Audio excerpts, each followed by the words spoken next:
Sebelum kita mulai videonya, dimohon kesediaannya untuk memberikan dukungan dengan menekan tombol subscribe dan berikan like-nya ya. Dukungan Anda sangat berarti bagi kami agar channel ini bisa terus berkembang dan memberitakan firman kebenaran Tuhan, agar nama Tuhan Yesus dimuliakan hingga ke seluruh penjuru dunia. Terima kasih. Amin. Tema khotbah hari ini adalah tentang attitude.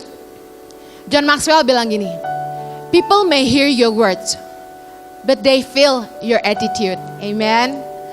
Tingkah laku itu penting banget. Saya mau kasih tahu Anda bahwa attitude is equally important as ability. Tingkah laku kita itu sama pentingnya dengan kemampuan yang kita miliki. Seseorang menjadi sangat hebat bukan hanya punya kemampuan yang luar biasa dalam hidupnya, tapi juga karena dia punya attitude yang baik. Katakan amin. Attitude adalah perilaku, tingkah laku kita, sikap kita terhadap orang lain ketika kita berinteraksi dengan sesama manusia. Cara kita bicara, cara kita bersikap terhadap orang lain. Kenapa penting punya attitude yang baik? Karena kita itu makhluk sosial yang kita nggak bisa hidup sendiri, kita butuh orang lain. Kita nggak boleh bersikap hari ini karena gue butuh gue baik, tapi besok kalau nggak butuh gue nggak baik. Kita nggak boleh gitu, amen. We don't know what happen next. We need one another. Katakan sebelah kanan kirimu, saya butuh kamu. Yang suami bilang ke istri dengan penuh cinta gitu dong. Karena masalah attitude ini nggak hanya hubungan antar teman, antar relasi kerja, tapi attitude ini berlaku untuk semua orang dari segala kalangan, segala golongan, khususnya dalam rumah tangga. Tahukah saudara bahwa hard skill, kemampuan, ability itu bisa dipelajari. Skill itu bisa dipelajari. Anda bisa les, Anda bisa belajar, bisa sekolah, bisa baca buku. Tapi tingkah laku, attitude yang buruk itu sangat susah diubah. Kadang-kadang kita tuh harus ngadepin, diuji, diproses, ngadepin masalah besar baru attitude kita berubah. Contoh, orang kaya mesti bangkrut dulu baru rendah hati. Nah itu bahaya. Saya berdoa kita nggak perlu menghadapi masalah dulu baru berubah. Amin. Tapi pagi hari ini kita mau belajar sama-sama, kita mau jadi berkat. Katakan sama-sama, saya mau jadi berkat. Mari jadi teladan dalam tingkah laku kita. Ketika orang lain terganggu dengan sikap atau perkataan kita sudah jadi batu sandungan buat orang lain. Ketika perkataan kita atau tingkah laku kita mengganggu orang, itu kita sudah jadi batu sandungan. Saya setuju ada orang yang bilang gini bahwa hidup kita nggak butuh pengakuan orang lain. Kita nggak bisa menyenangkan semua orang. Betul, saya setuju. Tapi jangan jadikan itu alasan untuk kita tidak mau berubah. Kalau kita tahu bahwa hidup kita jadi batu sandungan, mungkin kita perlu introspeksi diri dan berdoa supaya Tuhan menolong kita jadi pribadi yang lebih baik. Amin. 1 Timotius 4 ayat yang ke-12, mari kita baca sama-sama. Jangan seorang pun menganggap engkau rendah karena engkau muda. Jadilah teladan bagi orang-orang percaya dalam perkataanmu, dalam tingkah lakumu, dalam kasihmu, dalam kesetiaanmu, dan dalam kesucianmu. Penting sekali untuk kita bisa jadi berkat buat orang lain, supaya Yesus dipermuliakan dalam hidup kita. Kita mesti belajar punya attitude yang baik, dan bahkan lebih dari itu, kita harus jadi teladan dalam perilaku kita. Katakan amin. Kalau kita nggak punya attitude yang baik, hidup kita itu bisa melemahkan iman orang. Yang kedua, kalau kita nggak punya attitude yang baik, kita bisa mengacaukan orang, bikin orang bingung. Yang ketiga, kita bisa bikin nama Tuhan dan ajaran orang Kristen dihujat orang.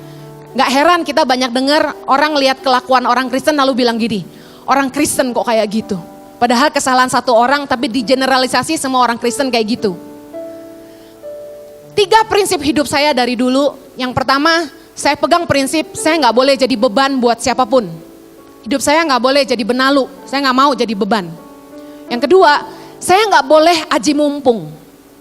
Yang ketiga, saya gak boleh berhutang. Nah, pertanyaan saya, apakah Anda punya prinsip dalam perilaku? Kalau Anda nggak punya prinsip dalam perilaku, nggak heran Anda nggak peduli tentang perilaku Anda sendiri. Tapi dengan punya prinsip hidup, kita jadi menjaga tingkah laku kita. Karena prinsip kita dalam hidup akan menentukan perilaku kita dalam hidup. Yang setuju katakan amin. Beberapa attitude yang jadi batu sandungan. Mari refleksi ya. Saya tidak menghakimi siapapun, tapi mari belajar sama-sama. Yang pertama, kemalasan. Orang malas tuh jadi batu sandungan, katakan amin. Yang kedua, sikap tidak toleransi. Itu jadi batu sandungan. Orang puasa kok uploadnya makanan mulu di IG. Ya. Yang ketiga, aji mumpung. Suka aji mumpung sama kebaikan orang lain. Yang keempat, tidak menghormati orang lain. Nggak respect sama orang. Yang kelima, emosional, pemarah, nggak bisa kontrol diri. Keenam, kebiasaan berhutang, tukang ngutang. Ketujuh, keegoisan, selfish, apa-apa buat diri sendiri, apa-apa buat diri sendiri.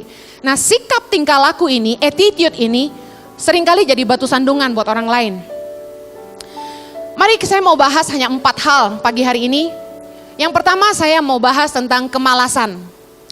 Dalam 1 Timotius 5 ayat yang ke-13 kita baca sama-sama. Lagi pula dengan keluar masuk rumah orang, mereka membiasakan diri bermalas-malas. Dan bukan hanya bermalas-malas saja, tetapi juga meleter dan mencampuri soal orang lain dan mengatakan hal-hal yang tidak pantas. Kerjaan pemalas itu cuma tiap hari ngurusin urusan orang. Padahal dirinya sendiri nggak bikin apa-apa. Biasanya orang malas itu taunya tukang komentar. Ngomentarin hidup orang lain. Sementara waktunya dia buang hanya duduk gosip sana gosip sini. Saya bukan nggak setuju ibu-ibu setelah nganter anak sekolah terus ngumpul-ngumpul sama de emak-emak. Tapi dengerin, apakah obrolannya bermutu? Kalau hanya karena males, dengar, ibu rumah tangga tuh mesti rajin.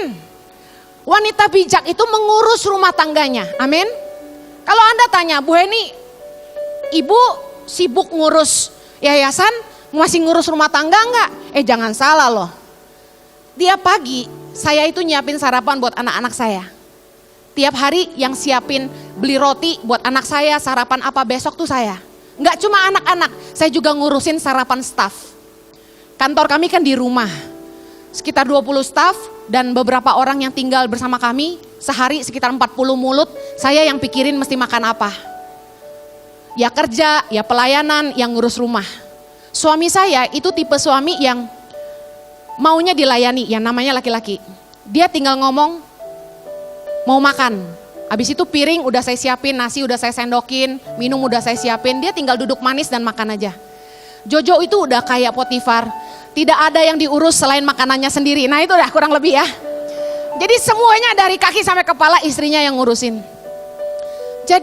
Jadi ibu rumah tangga tuh mesti rajin. Bukannya kalau ada waktu cuma berceloteh, bercerita tidak penting. Urus keluarga kita, amin. Jangan shopping dan holiday aja. Kenapa jadi ngomong gini saya nggak tahu. Dengerin, banyak orang Kristen itu jadi batu sandungan karena gini. Karena kita ngomongnya di gereja kita nyebutnya orang Kristen ya, di luar mah banyak ya.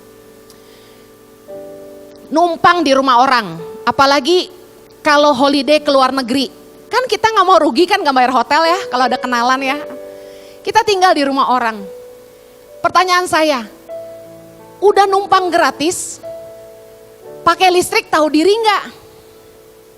Kan nggak nitip duit buat bayar tagihan listrik sama air. Mandi kira-kira nggak? Udah nggak ikut masak, waktu makan bantu cuci piring nggak? Bantu bersih-bersih nggak? Saya tuh belajar banget, hidup tuh nggak boleh jadi beban.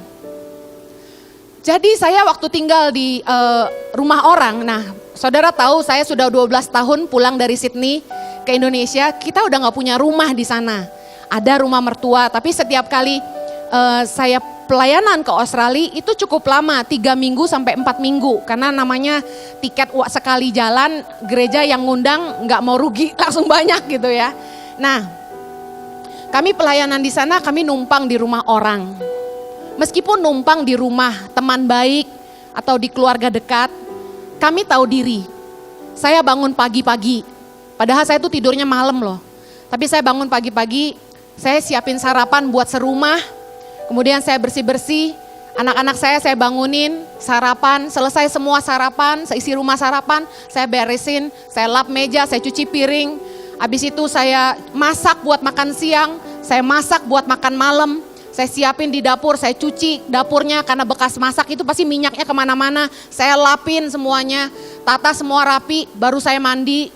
Anak-anak udah selesai mandi, suami udah selesai mandi, saya cuci kamar mandi, saya pastikan rambut anak-anak saya nggak ada yang nempel di lantai, rambut saya nggak jatuh di lantai, saya bersihin semuanya, debu-debu saya lapin, bekas sikat gigi, kaca tuh suka basah ya, bekas odol-odol, nyipret-nyipret, nah saya lapin. Saya pastikan saya tinggal di rumah orang tuh, saya nggak bikin orang tuh bete. Nah banyak kita nggak kesadaran, udah numpang nggak mau bantu-bantu. Udah numpang gratis nggak mau bantu nih student-student yang kuliah di Bandung. Mungkin Anda numpang di rumah saudara. Dengerin, jangan jadi beban, jangan malas. Amin. Kita harus belajar jadi berkat. Bantulah bersih-bersih. Bantu cuci mobil kek, bantu cuci piring kek. Saya di Indonesia katanya selebriti, kalau di Australia jadi tukang laundry. It's okay. Saya bantu cuci-cuci baju, cuci piring, tangan sampai rusak. Karena kulit saya sebenarnya sensitif terhadap sabun. Tapi nggak apa-apa, saya happy. Selama hidup kita jadi berkat buat orang. Anda pikir jadi berkat hanya cukup khotbah aja? No, orang lihat hidup kita turun dari mimbar ini. Amin. Dengar baik, jangan malas. Kita harus jadi berkat, bukan jadi beban. Katakan sebelah kanan kirimu, kamu harus jadi berkat, bukan jadi beban. Dengar, kalau udah nggak bisa nolong, jangan malah nyusahin orang. Orang yang malas, saya lihat mentalnya tuh pengemis. Apa mental pengemis? Ngandelin orang lain dan cenderung sukanya minta-minta. Saya ketemu beberapa orang, ada di keluarga besar juga, malasnya minta ampun. Kerjaannya ngantri ke rumah saudara dari satu rumah ke rumah yang lain. Ngapain? Cuma minta-minta doang. Bukan gak bisa kerja, malas. Mami saya umurnya sudah 61 jalan 62, tapi masih kerja sampai sekarang. Jadi kalau ada perempuan yang umurnya baru 45 udah teriak, aduh udah tua, males loh. Dengerin, jangan jadi benalu atau parasit dalam hidup orang. Orang yang malas itu akan jadi beban. Kita lihat 2 Tesalonika 3 ayat 7, 8 dan 10. Sama-sama, sebab kamu sendiri tahu bagaimana kamu harus mengikuti teladan kami, karena kami tidak lalai bekerja di antara kamu dan tidak makan roti orang dengan percuma, tetapi kami berusaha dan berjerih payah siang malam, supaya jangan menjadi beban bagi siapapun di antara kamu. Sebab juga waktu kami berada di antara kamu, kami memberi peringatan ini kepada kamu. Jika seorang tidak mau bekerja, janganlah ia makan. Paulus mengajar kita, jangan makan roti orang dengan percuma. Jangan lalai bekerja. Dengar, kalau ada orang yang malas kerja, jangan makan. Amin. Gak ada alasan untuk kita jadi pemalas kalau kita mau jadi berkat. Buat orang-orang yang bekerja, dengar, imanmu tidak boleh mendiskon kerja kerasmu. Doa kuat sih, puasa kuat. Tuhan berkati aku, tapi kerja males, datang terlambat, hitung-hitungan. Bagaimana attitude Anda di dunia kerja? Waktu Anda datang ke tempat kerja, apakah terlambat? Ketika duduk di kantor, apa hal pertama yang Anda kerjakan? Rata-rata nih, bikin kopi. Sarapan tuh di rumah, bukan di tempat kerja. Amin. Saya nggak nyindir staf saya loh ya, karena kebetulan saya suka ngasih makan, jadi saya selalu siapkan sarapan. Kemudian bikin kopi, duduk di meja, belum lagi mampir ke meja sebelah. Apa kabar bro? Gimana? Saham turun? Ngomongin yang gak penting. Balik ke meja, bukannya langsung kerja. Buka Facebook, ngecek Instagram, ngecek email pribadi. Baru berapa lama kemudian ngecek kerjaan. Enggak cuma itu, bolak-balik bikin kopi, bolak-balik ngerokok. Kerja mah berapa jam? Banyakan makan dan ngomong doang. Kalau udah gak ada ide, alasannya gini. Maklum seniman itu mut-mutan. Butuh ide dan saat ini belum ada pencerahan. Jadi saya butuh keluar masuk lah ya. Lihat pemandangan hijau ya. Kemudian masuk lagi gangguin orang, bercanda-bercanda gak jelas. Habis itu nonton YouTube ya. Alasannya dengar khotbah Bu Heni. Udah gitu lihat lapak.com, kemudian buka Tokopedia, buka belibeli.com, cari tiket murah ke Bali. Dengerin. Kalau Anda kerja modelnya kayak begini, saya bisa ramal Anda. Lu gak bakal naik pangkat dan gak lama lagi lu keluar dari situ. Orang yang attitude-nya malas gak bakal dibutuhin. Kita gak butuh orang hebat, kita butuh orang yang karakternya luar biasa. Orang yang sedang-sedang masih bisa diajarin. Skill itu bisa dipelajari. Tapi attitude yang buruk itu sulit diubah. Orang yang kayak begini gak layak dihargai di tempat kerja, keluar aja. Dengar baik, saya dari masih sangat muda, saya pegang prinsip ini, bahwa kalau saya kerja, saya mesti kerja sungguh-sungguh. Karena kenapa? Bagi saya pekerjaan saya itu pelayanan saya. Kita nggak boleh cuma hanya punya pemikiran, pelayanan itu di gereja, itu yang mempermuliakan Allah. Salah. Dengerin, yang ngelihat kalian nyanyi di panggung hari ini cuma orang Kristen. Tapi yang ngelihat Anda kerja di luar sana, mungkin banyak orang yang bukan anak Tuhan. Dan disitulah mimbarmu yang sesungguhnya. Anda gak bisa rajin berdoa tapi nyolong. Rajin berdoa tapi malas, gak bisa. Imanmu tidak boleh diskon kerja kerasmu. Justru orang yang beriman, itu dia percaya bahwa upah itu datang dari Tuhan. Orang yang punya iman itu kerjanya sungguh-sungguh. Soalnya dia tahu dia kerja tuh buat Tuhan bukan buat manusia. Amin. Jangan taruh imanmu pada slip gajimu. Bu Heni gimana mau rajin? Males lah. Gaji cuma segitu-gitu, gak pernah dapat lembur. Listen, kalau engkau punya iman, engkau akan bekerja dengan rajin. Kenapa? Engkau tahu Tuhan sudah menentukan bagianmu yang akan jadi upahmu. Saya waktu masih full time di gereja dulu, persembahan kasih gak seberapa. Tapi Tuhan itu luar biasa. Saya gak pernah hitungan waktu, kerja lembur-lembur, gak pernah dibayar tapi saya suka cita. Gak pernah hitung-hitungan. Saudara tahu dari kami menikah sampai hari ini kami gak pernah ngontrak. Kami cicil rumah biarpun kecil dari dulu. Tuhan itu setia kalau kita sungguh-sungguh pakai hidup kita jadi ibadah yang berkenan kepada Allah. Amin. Amsal 12 ayat 24. Mari baca. Tangan orang rajin memegang kekuasaan, tetapi kemalasan mengakibatkan kerja paksa. Dengar, kenapa Anda berangkat hari Senin itu ke tempat kerja bete? Monday is the worst day. We have to go to work. Males banget. Hey listen, orang yang rajin itu memimpin dirinya sendiri.